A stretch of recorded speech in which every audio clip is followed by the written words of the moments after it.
और ये ब्याह मैंने उन्हीं की खुशी के लिए किया है।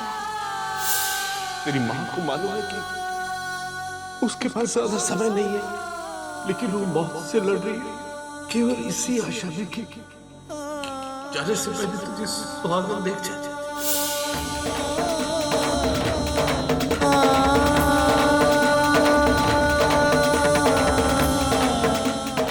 सुमी ने तो बहुत कोशिश की थी कि ये ब्याह ना हो। यहाँ तक उसने झूठ कह दिया कि मुझे मिर्गी के दौरे पड़ते हैं। प्रीति को मिर्गी की बीमारी है, इसीलिए प्रीति चाहती थी कि आप खुद इस ब्याह से मना कर दें। आप तब भी नहीं समझे।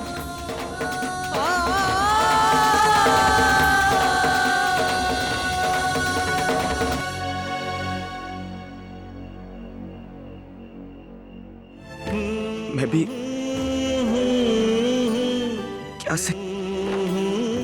क्या समझ बैठा।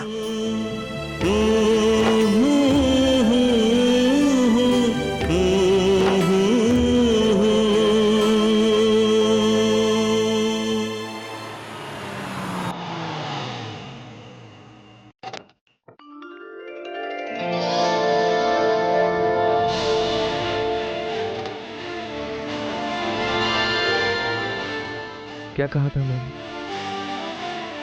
ये सब तो सिर्फ एक शुरुआत है उस एडवेंचर की जिसका नाम है life.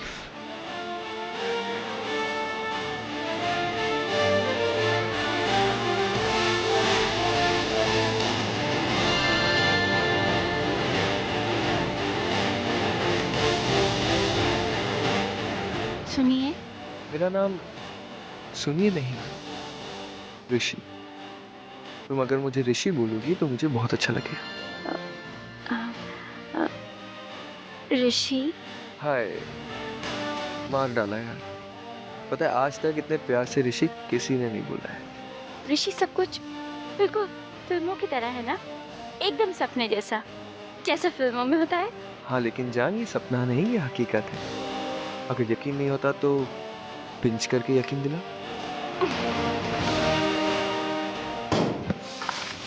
Cheers to a beautiful wife and a happy married life.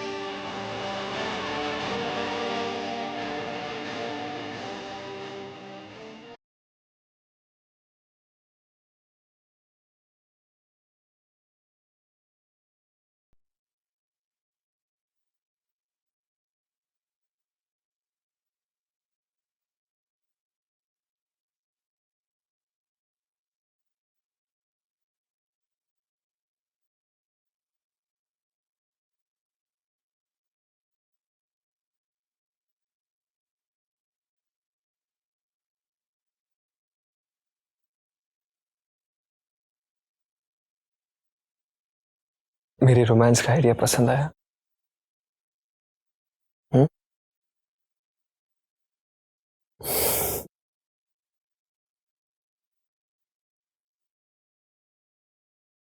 पसंद आया कि नहीं?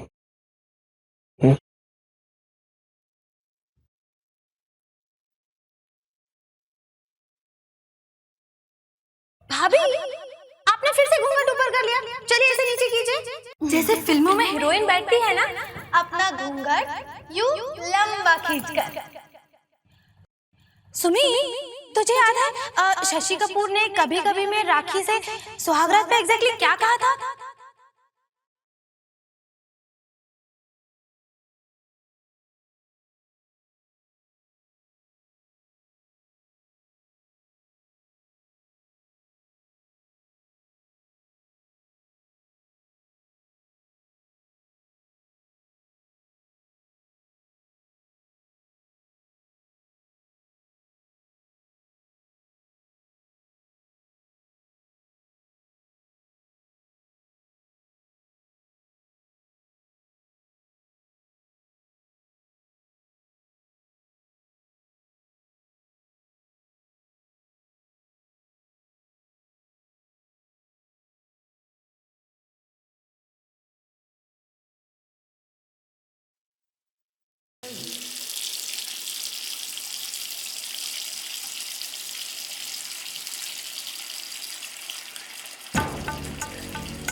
डार्लिंग जी,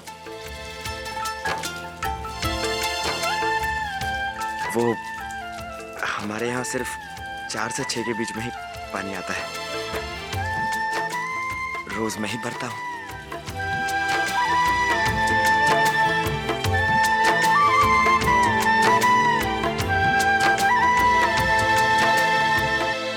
ऐसे माहौल में ऐसे आदमी के साथ कैसे निभेगी मेरी, कैसे जी पाऊंगी मैं ये पूरा जीवन।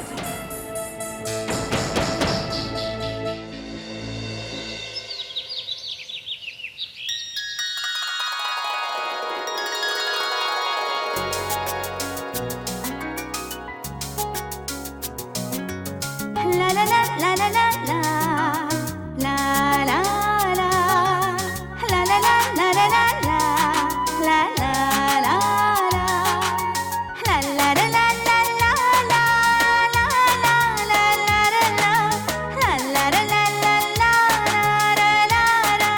ला ला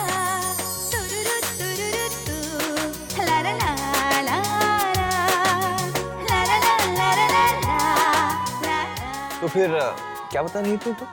क्या हूँ मैं? डुग डुग। डुग डुग? That's a nice name. अपनी आंखें बंद करो। आंखें मत खोलो। क्या है ऋषि? अब अपनी आंखें खोल दो।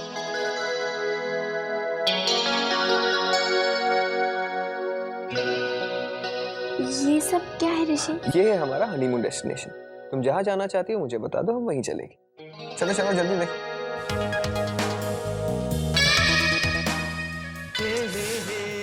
जल्दी बताओ ना कि हनीमून के लिए कहाँ जाना है, ताकि मैं जल्दी जल्दी बुकिंग कर लूँ और हम हनीमून के लिए चले जाएं।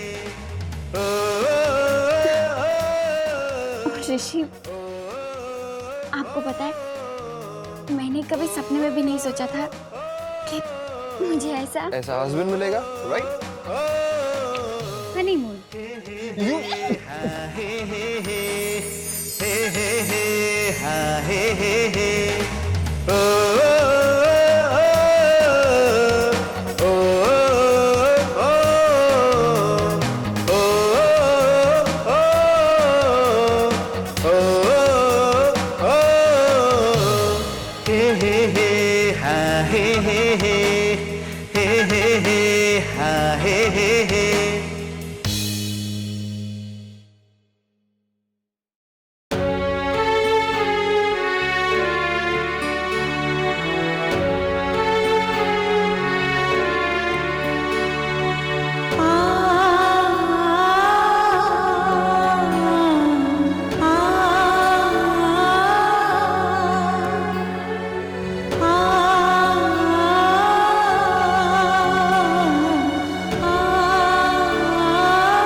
प्रीति जी, आप चाय लेंगे?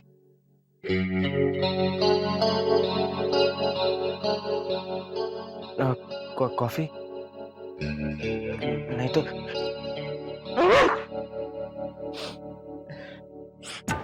माफ कीजिएगा जी।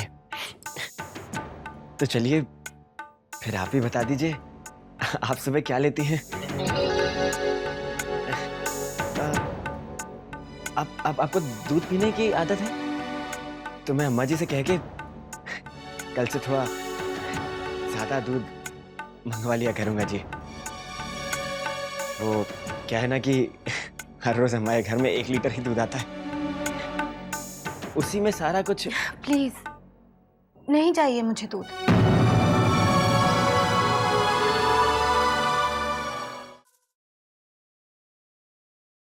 नाश्ता लगा दूं आपको? हाँ लगा दो। प्रीति सुमी को भी बुला लो साथ।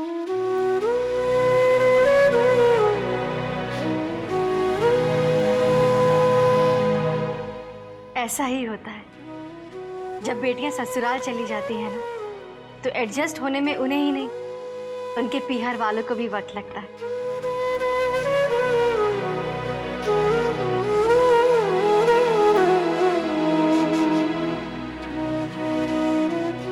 लाओ विनय, अखबार मुझे दो। चाची जी, आप और अखबार? क्या बात है, आज चाचा जी के साथ ना फिल्म देखने का इरादा तो नहीं? अरे नहीं भाई, मुझे फिल्मों से जरा दूरी रखो। क्यों? मेरी बेटी और भतीजी विदा हो गई, इसका मतलब ये थोड़ी ना है कि मैं फिल्में देखने नहीं जा सकती। अरे भली मानस, ये फिल्मों का चक्कर छोड़ दो, उम्र हो रही है, वृंदावन में रहती हो, थोड़ा पुण्य कमाने की सोचो। छोड़ो जी, पुण्य वो कमाए जिसने कोई पाप किए हो। बेटा, हमारी चकल्लस तो यूं ही चलती रहेगी, बस यूं ही झिकझिक करते हुए जिंदगी बीत जाएगी। लेकिन तुम दोनों की अभी नई नई शादी हुई है, तुम दोनों कुछ दिनों के लिए कहीं घूम क्यों नहीं आते? अरे आप भी ना कभी कभी अजीब बातें करते हो। लड़कियों के पग फेरे बाकी है, लड़कियां दामादों के साथ घर आएगी, और ऐसे वक्त पर आप बेटे और बहू को कह रहे हो कि जाओ कहीं जाकर घुमाओ।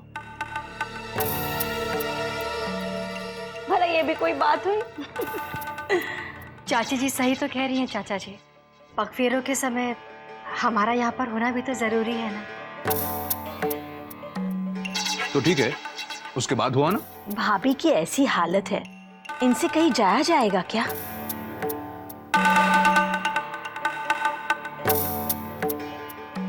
चाचा जी, आप बेकार में हमारी चिंता क्यों कर रहे हैं? जब सही वक्त आ जाएगा तो हम लोग भी चले जाएंगे घूमने। अच्छा, मैं भी तैयार हो जाता हूँ, लेट हो रहा हूँ। राधिका, मेरे लिए कपड़े निकाल देना। जी। अरे कुछ खाया भी नहीं तुमने? बस चल। जाओ राधिका।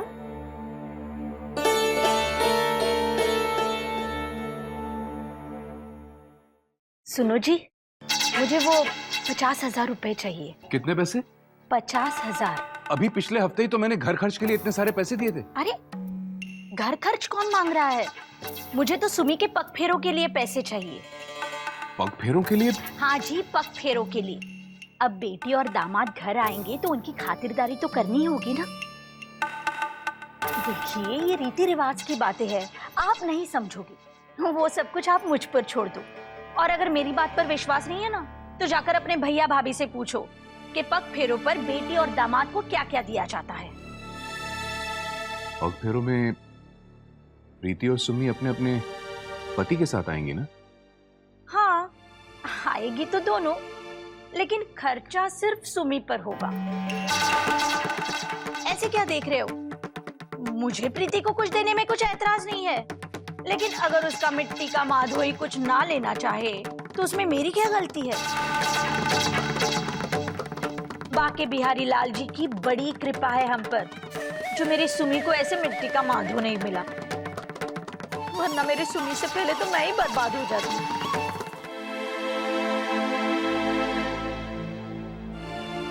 पता है प्रीति जी, कल रात को एक बात तो साबित हो गई,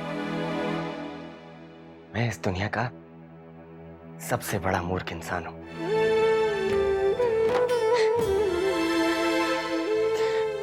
प्रीति जी, जब आप और सुमी मुझसे मिलने के लिए आए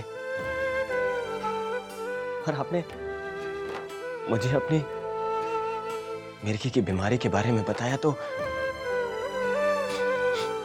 मैं तो आपके सच को स्वीकार करने और खुलकर बताने के हौसले को देखकर मेरी नजरों में तो आपकी इज्जत और भी बढ़ गई थी। प्रीति जी, आप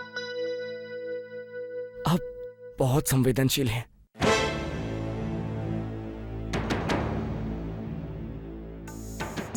मुझे नापसंद करने के बावजूद सिर्फ अपनी मां की खुशी के लिए, उनके सम्मान के लिए अपने आप को मेरे साथ अपने एक ऐसे रिश्ते में बांध दिया जिसे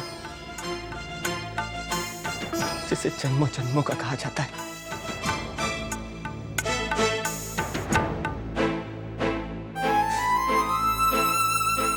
मैं तो समझ ही नहीं पा रहा हूं कि आपके इस त्याग को मैं क्या कहूं। मैं जानता हूं प्रीति जी, मैं जानता हूं कि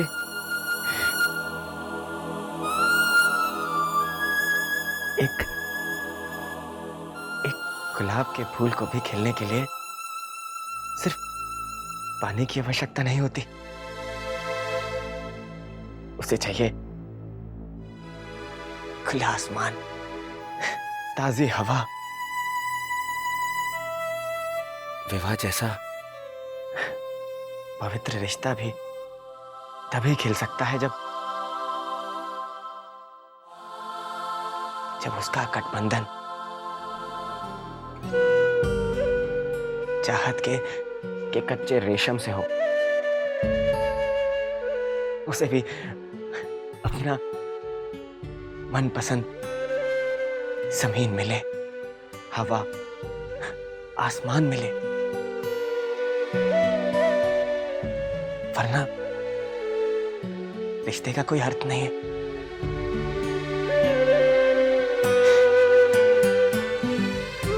प्रीति जी, मैं आपको ऐसे निरर्थक रिश्ते में जबरदस्ती बांध के रखूं? मैं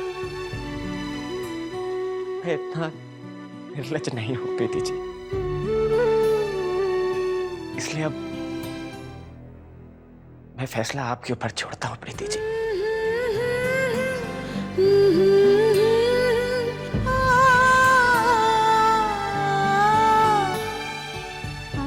आपको पूरा हक है इस रिश्ते को तोड़कर यहां से चले जाने का, यहां से चले जाने का, यहां से चले जाने का।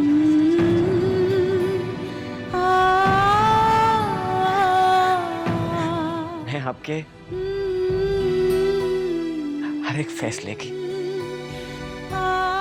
कदर करूंगा।